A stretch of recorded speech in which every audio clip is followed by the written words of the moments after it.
Hello friends, अस्सलाम वालेकुम, नमस्ते। द मिडनाइट लव का लास्ट पार्ट एक्सप्लेन करने वाली हूँ, तो चलिए स्टार्ट करते हैं इस वीडियो को। 2 साल बीत गए थे। वांगजी और विंग एक दूसरे से बिछड़ गए थे। विंग को दिखाया जाता है जो कि एक बेकरी चला रहा था। विंग का एक खुद का बेकरी है। वो वहाँ पर केक्स वगैरह, कुकीज़ वगैरह बनाता है और उसे सेल करता है। उनमें से जो पैसा मिलता है वो अपना घर चलाता है। वहीं पर ही हमारी जान को दिखाया जाता है जो कि प्रेग्नेंट था और उसकी प्रेगनेंसी 8 महीने का हो चुका था। जान हैप्पी था। जान एक बच्चे के साथ खेल रहा था जिसका नाम सिजुए था। सिजुए बहुत ज़्यादा क्यूट सा एक बच्चा है जो कि अभी अभी चलना सीखा है। शाओजान विंग को देखते हुए बोलता है कि विंग, तुम तब से काम कर रहे हो, मुझे लगता है कि सिजुए को भूख लगी है, तुम्हें उसे खाना खिलाना चाहिए। विंग उसे देखते हुए बोलता है कि हाँ, मैं काम में इतना बिजी हो गया था कि मुझे कोई हिसाब ही नहीं रहा। रुको, मैं अभी उसे जाकर खाना खिलाता हूँ और मैं अपना हाथ धोकर आता हूँ, ठीक है। तभी जान के पास एक कॉल आता है। फिर विंग हाथ धोने के लिए चला गया। जान कॉल को अटेंड करने के लिए वहाँ से उठ जाता है। वो सिजुए को बोलता है कि गुड बॉय, तुम यहाँ पर खेलो, ठीक है। मैं तुम्हारा अंकल का कॉल रिसीव करने के बाद फिर से तुम्हारे साथ खेलूँगा, ओके।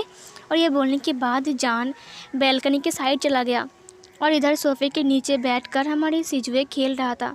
विंग अपने हाथ धोने के बाद सिजुए के लिए उसके पास आता है उसे खाना खिलाने के लिए, बट वहाँ पर सिजुए नहीं था। ये देखने के बाद विंग हैरान था। विंग बोलता है कि सिजुए सिजुए कहाँ चला गया। तभी जान कॉल को कट करते हुए बोलता है कि क्या सिजुए तो यहीं पर ही था ना। ये सुनने के बाद विंग बोलता है कि क्या यहीं पर था, मतलब तुमने उसे नहीं देखा। जान बोलता है कि आई एम सॉरी, ईबो का कॉल आया था और मैं कॉल को अटेंड करने के लिए बस थोड़ा सा ही आया था यहाँ पर। मैंने तो उसे यहाँ पर खेलते हुए देखा। वो छोटा सा बच्चा कहाँ जा सकता है, ज़रूर इधर उधर चला गया होगा। वो अभी भी चल सकता है ना, इसीलिए। देखो उधर देखो साइड में जाकर। विंग पूरे बेकरी का चप्पा चप्पा छान मारता है, बट सिजुए कहीं भी नहीं था। विंग को चिंता होने लगता है। तभी वहाँ पर मियान मियान न्यू हुसैन और वेनिंग आता है और बोलता है कि हमने सारा का सारा डिलीवरी ख़त्म कर दिया, हम थक गए हैं। और ये बोलने के बाद वो सोफ़े के ऊपर बैठ जाता है। जान को ऐसे खड़े हुए देखकर उसका फेस देखकर हमारा ये मियान मियान पूछती है कि जान क्या हुआ है, तुम इतने टेंस क्यों दिख रहे हो, कुछ हुआ है क्या। जान बोलता है कि सिजुए कहीं नहीं मिल रहा है, हमने उसे पूरा ढूंढा। तभी वेन किंग आते हुए बोलते कि विंग, मैंने उसे बाहर भी ढूंढा, वो बाहर भी नहीं है। ये सुनने के बाद वहाँ पर सब लोग बहुत ज़्यादा टेंशन में आ जाता है। सिजुए इतने छोटा सा बच्चा, वो अभी भी चलना सीखा है, वो कहाँ जा सकता है, वो तो भी छोटा है ना बहुत। ईबो बार बार कॉल करके पूछ रहा था कि क्या सिजुए मिला, क्या सिजुए मिला। जान उसे बार बार बोलता है कि नहीं मिला है अभी तक। विंग बोलता है कि मेरा बच्चा कहाँ चला गया, मेरा बच्चा कहाँ चला गया, मेरा बच्चा, वो तो यहीं पर ही था ना, वो तो यहाँ पर खेल रहा था। विंग रो रहा था। जान उसे समझाते हुए बोलते कि विंग चुप हो जाओ, मिल जाएगा, ज़रूर इधर उधर कहीं है। वेन किंग बोलते कि नहीं है कहीं, मैंने बाहर का पूरा छान मार लिया, वहाँ पर सिजुए का कोई नाम और निशान नहीं है। मुझे चिंता हो रहा है, कहीं उसे किसी ने उठाकर तो नहीं ले गया ना। ये सुनने के बाद मियान मियान बोलते कि चुप हो जाओ यार, ऐसा मत बोलो ना, इतनी बुरी बुरी बातें। वेन निंग और वेन चाओ वो दोनों बाइक लेकर निकल जाते हैं सिजुए को ढूंढने के लिए। विंग बोलता है कि मैं जा रहा हूँ। सुनो मियान मियान, वेन किंग, तुम दोनों प्लीज़ प्लीज़ इस बेकरी का ध्यान रखना, और हाँ जान का भी, ठीक है। और जान थोड़ी देर बाद तुम्हें ईबो आकर ले जाएगा, तुम प्लीज़ सावधान रहना, और मैं जाकर सिजुए को ढूंढता हूँ। जान बोलता है कि ओके, तुम चिंता मत करो, मैं भी ध्यान रखूँगी बेकरी का, तुम जाओ, तुम सिजुए को ढूंढो। मैं भी तुम्हारी मदद करना चाहता था, बट मैं इस हालत में। तभी विंग बोलता है कि जान, तुम क्या सी बातें कर रहे हो, तुम प्रेग्नेंट हो, तुम्हें ऐसी हालत में बाहर नहीं जाना चाहिए।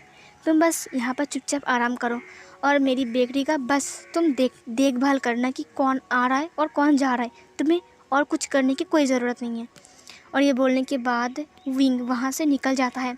वो अपने सेलफ़ोन को बाहर निकालता है और सिजुए की फ़ोटो को निकालता है, और निकालने के बाद लोगों को दिखाते हुए बोलता है कि भाई साहब, क्या आपने इस बच्चे को देखा है, ये बस इतना सा लंबा है और गोरा है। तभी वो बोलता है कि नहीं नहीं, हमने नहीं देखा है। वहाँ से एक लड़की गुजर रही थी। विंग बोलता है कि मैम 1 मिनट, क्या आपने इस बच्चे को देखा है, ये 1.5 साल का है और ये चल सकता है और तो और ये बात नहीं कर सकता है, बस ये गोरा रंग का है, इतना सा लंबा है, और इसे सुनने के बाद वो लड़की बोलता है कि नहीं, मैंने नहीं देखा है, आई एम सॉरी। फिर विंग बोलता है कि तो फिर शायद किसी ने भी नहीं देखा है, मैं क्या करूं। विंग तरह तरह के लोगों के पास जा रहा था, तरह तरह के शॉप के सामने जा रहा था, लोगों को पूछ रहा था कि क्या आपने इस बच्चे को देखा है, बट कोई भी बोल नहीं रहा था कि हाँ हमने देखा है, वो यहाँ पर आया था। विंग को कुछ भी पता नहीं चला। वो वेंचाओ को कॉल करता है, जो कि बाइक लेकर ढूंढने निकला था ना सिजुए को।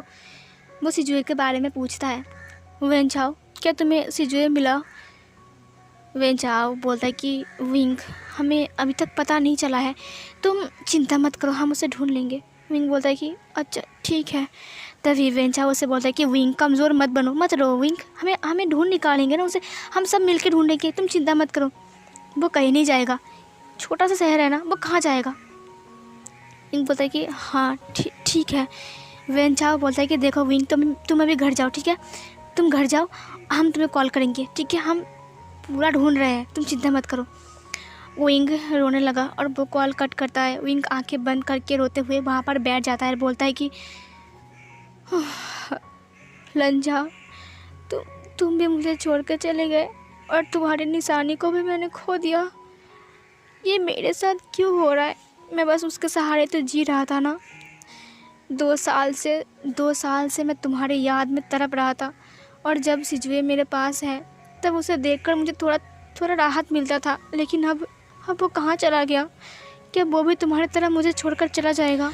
विंग धीरे धीरे से उठता है। तब शाम हो गई थी। विंग अपने पैरों को धीमी स्पीड में ले जाते हुए घर के अंदर आता है।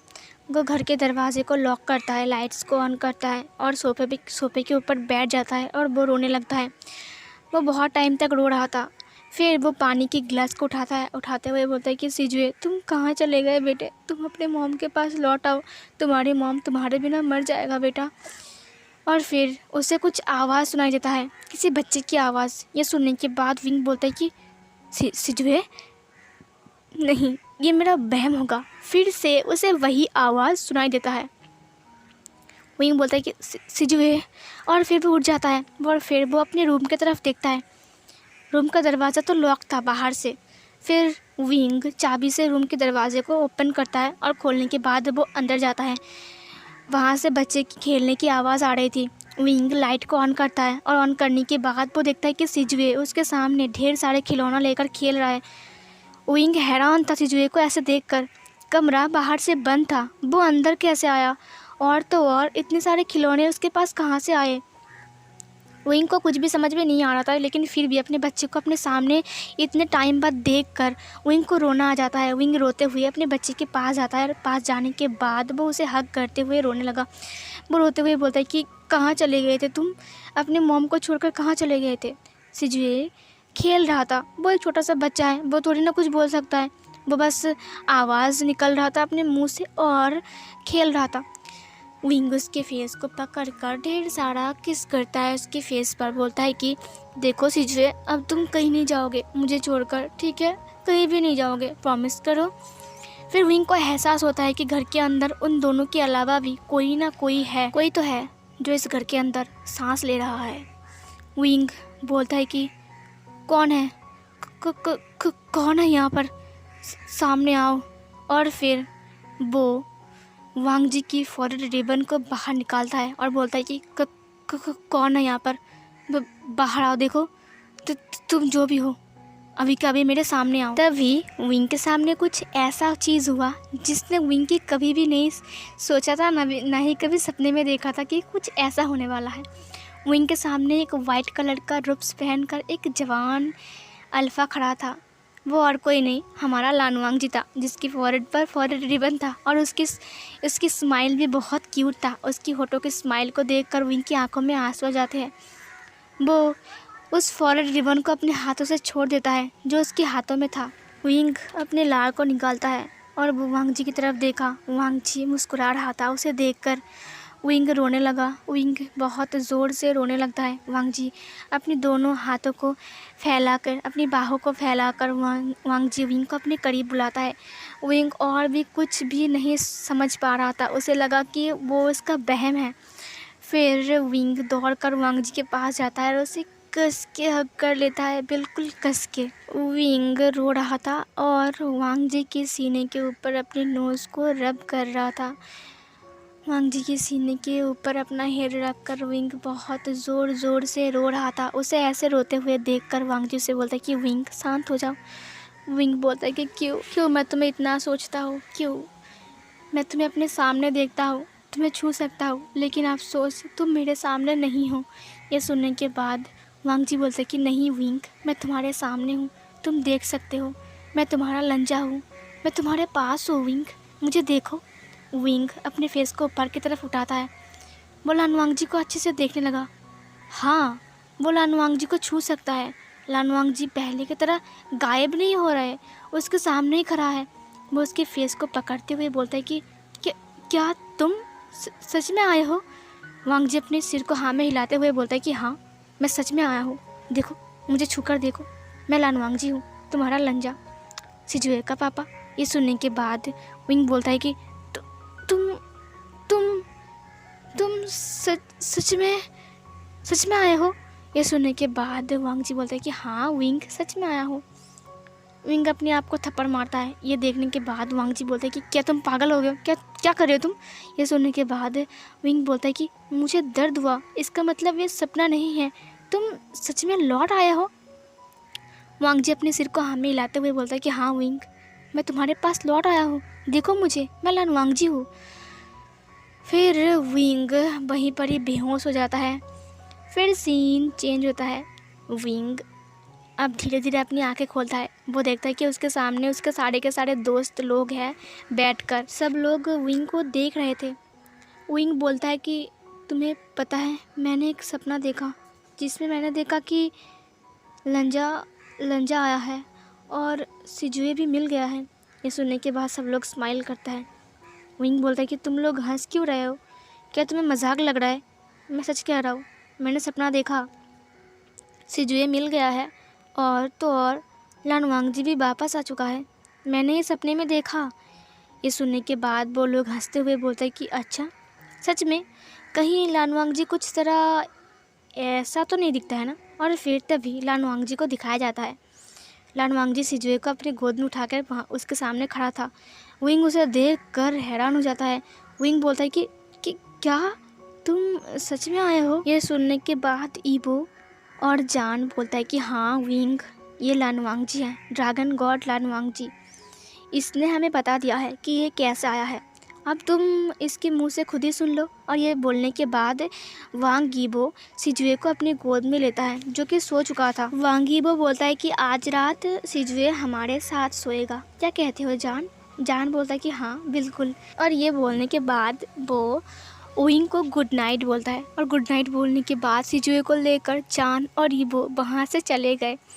इधर सारे के सारे दोस्त लोग जो विंग के बैठे हुए थे ना विंग के पास, वो लोग बोलते कि विंग गुड नाइट, चलो अब तुम तुम्हारे हस्बैंड के साथ कुछ बात करो, हम कबाब में हड्डी बनना नहीं चाहते हैं। और ये बोलने के बाद वेन चाओ सबको बोलता है कि अब तुम लोग यहाँ पर क्यों बैठे हो, तुम्हें अब चटनी भी खाना है क्या, चलो चलो यहाँ से। और ये बोलने के बाद सब लोगों को वो बाहर लेकर चला जाता है। विंग को कुछ भी समझ में नहीं आ रहा था, वो लानवांग जी को हाँ करके देख रहा था। वांग जी उसके पास आकर बैठते हुए बोलता है कि विंग, तुम ठीक तो हो ना? तुम अचानक ही बेहोश हो गए और तुम्हारे सारे के सारे दोस्तों को मैंने बुलाया अपनी पावर से। ये सुनने के बाद विंग बोलता है कि तो तुम सच में आए हो? और फिर वांग जी को टच करके विंग देखने लगता है, उसकी पैर को टच करता है, उसकी थाइस को टच करता है, उसकी बेली को टच करता है और उसके बाद उसके चेस्ट को टच करता है, उसकी फेस को टच करता है, उसकी फॉरहेड रिबन को टच करता है, उसकी बालों को टच करता है। वांग जी बोलता है कि विंग, ये तुम क्या कर रहे हो? विंग बोलता है कि तुम तो असली में हो, तुम यहाँ पर कैसे आए? तुम्हें तो अंकल ने पनिशमेंट दिया था ना, वो तो तुम्हें यहाँ से लेकर चले गए थे। वांग जी बोलता है कि हाँ, उन्होंने मुझे सजा दिया था, उन्होंने मुझे हेवन में ले जाकर बंद कर दिया था काल कोठरी में। मैं बहुत ज़्यादा अपसेट था, इसलिए हेवन का हालत ख़राब होने लगा। हेवन का नदी, सबसे बड़ा झरना, वो सूख गया और सारे के सारे जितने सारे पेड़ थे वो सब कुछ सूख गया। मेरी वजह से हेवन का हालत ख़राब होने लगा। मैं जितना सैड था हेवन भी उतना ही सैड होने लगता है। ये सब देखकर मेरा भाई अंकल के पास जाता है। वो अंकल को समझा के बोलता है कि चाचा जो हो गया सो हो गया, अब तो वांग जी को माफ़ भी कर दो। उसके इतने दुखी रहने के कारण हेवन की हालत ख़राब है। प्यार करना कोई गुनाह नहीं है। हाँ माना कि वो एक इंसान नहीं है, वो एक ड्रैगन गॉड है, और उससे कोई इंसान से प्यार भी हो जाए तो इससे उसकी कोई गलती नहीं है। दिल तो किसी के ऊपर भी आ सकता है। बहुत टाइम तक अंकल को समझाने के बाद फाइनली अंकल समझ जाते हैं कि हाँ यार, प्यार तो ये देखकर नहीं होता ना कि कौन अमीर है कौन गरीब है, किसका कलर ख़राब है किसका कलर अच्छा है, किसका फेस अच्छा है, किसके पास ज़्यादा पैसा है। प्यार बस हो जाता है किसी के साथ। बस किसी को चाहना ही प्यार होता है, उसे एक बार देखना ही प्यार होता है। ये सब कुछ लैनचरण सोचता है और सोचने के बाद वो बोलता है कि लानवांग जी को मेरे पास लेके आओ। फिर कुछ डिसिपल जाकर लानवांग जी को लैनचरण के पास लाता है। फिर लैनचरण लानवांग जी को बोलता है कि तुम विंग से प्यार करते हो और तुम उसके बिना नहीं रह सकते। लानवांग जी अपने सिर को हाँ में हिलाते हुए बोलता है कि मैं विंग और अपने बच्चे को छोड़कर नहीं रह सकता। ये सुनने के बाद लैनचरण बोलता है कि ठीक है, तो फिर मैं तुम्हें एक मौका दूंगा विंग के साथ रहने के लिए, लेकिन उससे पहले तुम्हें इस हेवन को ठीक करना पड़ेगा और अपना सारा का सारा जिम्मेदारी अपने भाई के ऊपर देना होगा। ये सुनने के बाद लैनचरण बोलता है कि अंकल, तभी लैनचरण बोलता है कि रुक जाओ, मुझे बात करने दो इसके साथ। लानवांग जी, अगर तुम विंग के साथ रहोगे तो तुम अपना फॉरहेड रिबन हमेशा के लिए खो दोगे, जिसकी वजह से तुम कभी भी मैजिक नहीं कर सकते हो। ये सुनने के बाद लानवांग जी बोलता है कि हाँ मुझे मंजूर है। और ये बस बोलने के बाद लैनचरण बोलता है कि ठीक है, तो फिर तुम हेवन को पहले ठीक करो, उसके बाद तुम विंग के पास जाना। और फिर वो हेवन को ठीक करने लगता है। पूरा हेवन को ठीक करने के बाद वो लैनचरण के पास आकर बोलता है कि हेवन को मैंने ठीक कर लिया है, और अब तभी लैनचरण बोलता है कि अब तुम जा सकते हो, लेकिन याद रखना तुम्हारा ये फॉरहेड रिबन हमेशा के लिए गायब हो जाएगा और तुम एक इंसान बन जाओगे, एक आम इंसान। वांग जी बोलता है कि मुझे मंजूर है। और ये बोलने के बाद वांग जी अपने ड्रैगन फॉर्म में आता है और वहाँ से उड़ जाता है। लैनचरण वांग जी को जाते हुए देखकर बोलता है कि सच्चा प्यार जब किसी को होता है ना, तो इंसान बड़ी से बड़ी चीज़ को भी त्याग कर देता है। सेक्रीफाइस इंसान को करना पड़ता है अपने प्यार के लिए, और वांग जी को अपना सच्चा प्यार मिला है, तो बस ये तो आम बात है, वो इंसान बन जाएगा। फिर ये सुनने के बाद लैनचरण स्माइल करता है और फिर इधर फिर से हमें वांग जी और विंग को दिखाया जाता है। वांग जी को विंग बोलता है कि तो फिर तुम्हारी फॉरहेड रिबन अभी तक गायब क्यों नहीं हुआ। वांग जी अपने सिर के ऊपर हाथ रखते हुए बोलता है कि पता नहीं क्यों नहीं गायब हुआ अभी तक, मैं तो कब का आ चुका हूँ। ये सुनने के बाद विंग बोलता है कि नहीं, ईवान को मैंने खाना नहीं खिलाया है, वो तो भूखा है। फिर विंग बेड के ऊपर से उठ नहीं जा रहा था, तभी वांग जी उसके हाथ को पकड़ते हुए बोलता है कि विंग, मैंने उसे खाना खिला दिया है। ये सुनने के बाद विंग बोलता है कि कब खाना खिलाया तुमने। वांग जी बोलता है कि मैंने उसे 2 बार खाना खिलाया है, जब तुम उसे ढूंढ रही थी तब, और जब तुम बेहोश हो गए थे तब। विंग उसकी तरफ देखते हुए बोलता है कि तुम एक अच्छे डैड हो।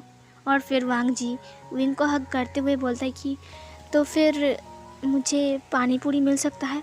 ये सुनने के बाद विंग स्माइल करते हुए बोलता है कि हाँ मिल सकता है, मुझे भी पानी पूरी चाहिए, ढेर सारा पानी पूरी चाहिए मुझे।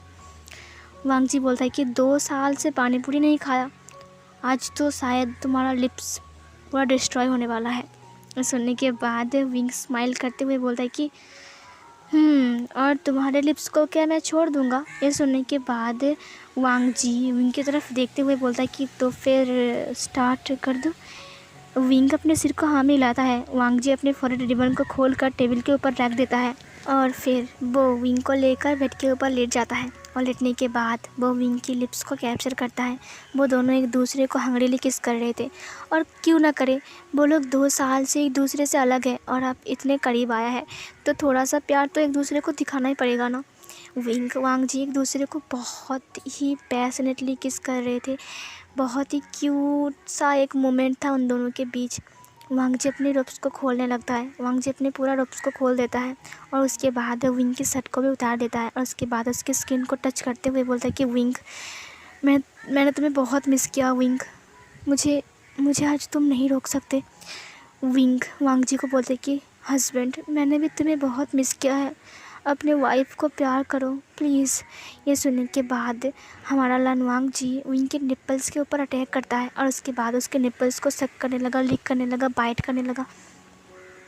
वांग जी उसके निप्पल्स को पूरा छेड़ रहा था। इतने साल बाद वांग जी के पास विंग फिर से, तो वो कैसे रहे अपने हद में। विंग गहरी गहरी सांसें भर रहा था और वांग जी विंग के निप्पल्स के साथ खेल रहा था। और फिर वांग जी विंग के नेक के पास आता है और नेक के पास आने के बाद वो अपनी नोज़ को रब करता है, उससे लिक करता है, बाइट करता है। उसके बाद लान वांग जी अपनी फेस को विंग के कानों के पास ले जाता है और ले जाने के बाद उसकी कानों के साइड में जाकर उसे बाइट करते हुए बोलता है कि विंग, क्या मैं तुम्हें माफ़ करूं। ये सुनने के बाद विंग थोड़ी देर अपनी आंखें बंद करके गहरी सांस छोड़ते हुए बोलता है कि हाँ, मुझे माफ़ करो, तुमने मुझे माफ़ नहीं किया है। ये सुनने के बाद वांग जी अपने अल्फा टीथ्स को बाहर निकालता है और निकालने के बाद वो विंग को माफ़ कर दिया। और फिर वो विंग के कानों के पास जाकर बोलता है कि विंग, और तभी विंग अपनी आंखें फिर से बंद कर लेता है क्योंकि वांग जी की गर्म सांसें विंग को पागल कर रहा था। विंग बोलता है कि हाँ बोलो। फिर वांग जी बोलता है कि तुम मुझे माफ़ नहीं करोगे। यह सुनने के बाद विंग अपनी आंखें खोलता है और फिर वो लान वांग जी की नेक को देखने लगा। फिर वांग जी की नेक को देखने के बाद विंग अपने ओमेगा टीथ्स को बाहर निकालता है और निकालने के बाद वो वांग जी को माफ़ कर दिया। अब वो दोनों एक दूसरे को माफ़ कर चुके थे, मतलब कि लान वांग जी ने विंग को अपना ओमेगा क्लेम कर लिया था और हमारा विंग ने भी वांग जी को अपना अल्फ़ा मान लिया था। इसीलिए वो एक दूसरे को बाइट करके अपनी निशान एक दूसरे की नेक के पास छोड़ दिए थे, जो कि एक टैटू में बदल जाता है। वांग जी का नेक एक क्यूट सा रैबिट में बदल जाता है और विंग का एक वुल्फ में बदल जाता है। वाइट कलर के थे, वो बहुत ज़्यादा शाइन कर रहा था, चमक रहा था उन दोनों का alpha and omega mark. Wing Wang ji की अपर बॉडी को देखकर शर्मा रहा था। विंग उसकी अपर बॉडी को टच करते हुए बोलता है कि मैंने तुम्हें बहुत मिस किया लंजा। ये सुनने के बाद लान वांग जी की आंखों में थोड़े से आंसू आ जाते हैं। लान वांग जी बोलता है कि विंग, मैंने भी तुम्हें बहुत मिस किया, मैं तुम्हारे बिना एक पल भी नहीं जी पा रहा था, मुझे सिर्फ तुम्हारी याद आ रही थी। और तुम्हारी इस हालत में मैं तुम्हें छोड़कर चला गया। इस हालत में तो हस्बैंड वाइफ के पास रहता है, उसका ध्यान रखता है, और मैंने तुम्हारा ध्यान नहीं रखा। विंग उसकी फेस को पकड़ के उसके आंसुओं को पोंछते हुए बोलता है कि नहीं लंजा, तुम जानबूझ के ये सब नहीं किए, मैं तुम्हारे ऊपर नाराज़ नहीं हूँ। मुझे पता है कि हम दोनों की नसीब में ऐसा लिखा हुआ था ना, लेकिन अब तो सब कुछ ठीक है ना, तो तुम क्यों रो रहे हो? प्लीज़ मत रोना प्लीज़। वांग जी विंग के हाथों को किस कर लेता है और बोलता है कि विंग, आज मैं तुम्हें बहुत प्यार करना चाहता हूँ, क्या मैं कर सकता हूँ? ये सुनने के बाद विंग बोलता है कि मैं तुम्हारे ओमेगा हूँ, इसीलिए तुम मुझे जी भर के प्यार करो। आज मैं भी चाहता हूँ कि मेरा हस्बैंड, मेरा अल्फ़ा मुझे प्यार करे। ये सुनने के बाद वांग जी सीधा उनकी पैंट के अंदर अपने हाथ को एंटर करता है और उसके लोअर पार्ट को टच करने लगा। विंग इसे महसूस करने के बाद गहरी गहरी सांसें भरने लगा। वो अपनी मुंह खोलकर गहरी गहरी सांसें भरने लगता है। वांग जी उसे ऐसे देखकर पूरा पागल हो रहा था क्योंकि विंग का फेस बहुत ज़्यादा रेड हो गया था और वो बहुत ज़्यादा क्यूट एंड हॉट लग रहा था, जिसे देखकर वांग जी अपने आप को संभाल नहीं पाता है। वो सीधा विंग के लिप्स के ऊपर अटैक करता है और उसे बाइट करते हुए किस करता है और उसके बाद विंग की पैंट को भी उतार देता है और अपनी सारी के सारे कपड़े को भी उतार देता है। उतारने के बाद वो विंग के ऊपर आता है और आके बोलता है कि विंग, तुम सिर्फ मेरे हो। विंग बोलता है कि लंजा, अब हम अलग नहीं होंगे ना, अब तुम मुझसे दूर नहीं जाओगे ना। ये सुनने के बाद लान वांग जी बोलता है कि नहीं विंग, अब हम एक दूसरे से अलग कभी नहीं होंगे। और ये बोलने के बाद वो विंग के अंदर एंटर होता है और फिर मूव होने लगा। वो दोनों एक दूसरे के साथ इंटीमेट होने लगते हैं और इधर टेबल के ऊपर हमें उस फॉरेड रिबन को दिखाया जाता है जो कि धीरे धीरे गायब हो जाता है। विंग और वांग जी एक दूसरे के साथ पूरी रात इंटीमेट होते हैं और इधर फॉरेड रिबन भी गायब हो जाता है वांग जी का, मतलब कि वांग जी अब टोटली इंसान बन चुका है। फिर इधर सीन चेंज होता है। वांग जी और विंग अब साथ में रहते हैं, वो दोनों एक दूसरे का साथ निभाता है। वांग जी और विंग एक दूसरे का साथ निभाते हुए अपने बच्चे को भी संभाल रहे थे और अपनी बेकरी को भी। वांग यीबो और जान का एक लड़की होता है। वांग यीबो और जान अब विंग और वांग जी के अच्छे दोस्त बन गए थे। वो लोग भी उन दोनों का ख्याल रखते थे, उनकी बेकरी में आकर उन लोगों के हाथ बढ़ाते थे। और विंग के दोस्त भी Wen Zhao, Wen Ning, Wen Qing, Nie Huaisang, Mian Mian सब लोग विंग का ध्यान रखते थे और उसके बच्चे का भी, सिजुए का भी। और विंग और वांग जी एक दूसरे के साथ बहुत हैप्पी थे। अपने लाइफ को वो लोग हैप्पीली बिता रहे थे। ऊपर से उन दोनों को ऐसे खुश देखकर लैंचरन बहुत ज़्यादा खुश था। लैंचरन बोलता है कि फ़िलहाल मेरा निफ्यू खुश है, इसीलिए मैं भी खुश हूँ। और लैंचरन को ऐसे खुश देखकर हमारा लैंथ जैन भी स्माइल करता है। इधर हमें विंग और वांग जी को दिखाया जाता है, जो दोनों बहुत ज़्यादा खुश थे और हंस रहे थे। और तभी उन दोनों के पास सिजुए आती है। सिजुए को जान ने सिखा दिया था कि जाओ अपनी मॉम को बोलो कि तुम्हें एक बहन चाहिए, है ना। सिजुए एक छोटा सा बच्चा है, इसीलिए वो अपनी मॉम के पास जाता है। उसका डैड भी वहीं पर ही था। वो अपनी मॉम को बोलता है कि मॉम मुझे एक बहन चाहिए। ये सुनने के बाद लान वांग जी विंग की तरफ देखता है। विंग भी लान वांग जी की तरफ देख रहा था। वांग जी कीबल स्माइल देते हुए बोलता है कि देखो, सिजुए को एक बहन चाहिए और मुझे लगता है कि हमें उसकी इच्छा को पूरा करना चाहिए, है ना। ये सुनने के बाद विंग बोलता है कि पागल हो गया, एक बेबी और एक। ये सुनने के बाद लान वांग जी विंग को अपनी बाहों में उठाते हुए बोलता है कि मेरे बेटे ने कहा है तो ऐसा होकर ही रहेगा। ये सुनने के बाद विंग का चिक्स पिंक हो जाता है। और इसी मोमेंट को दिखाते हुए ही हमारी इस फैन फिक्शन की हैप्पी एंडिंग होती है। सो यही तक ही था हमारी द मिडनाइट लव। तो आपको कैसा लगा द मिडनाइट लव? अगर अच्छा लगा हो तो प्लीज़ कमेंट में ज़रूर बताना। और हाँ, थैंक यू सो मच जिन लोगों ने मेरी फ़ैन फिक्शन को पूरा सुना है, मेरे चैनल को सब्सक्राइब किया है, मेरे वीडियोस को लाइक किया है, मुझे कमेंट किया है।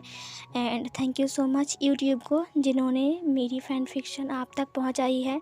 सबको मेरी तरफ से thank you thank you thank you thank you thank you so much. तो मिलती हूँ एक और न्यू वांगशन फ़ैन फिक्शन लेकर। तब तक के लिए आप लोग खुश रहना, हेल्दी रहना। Bye bye.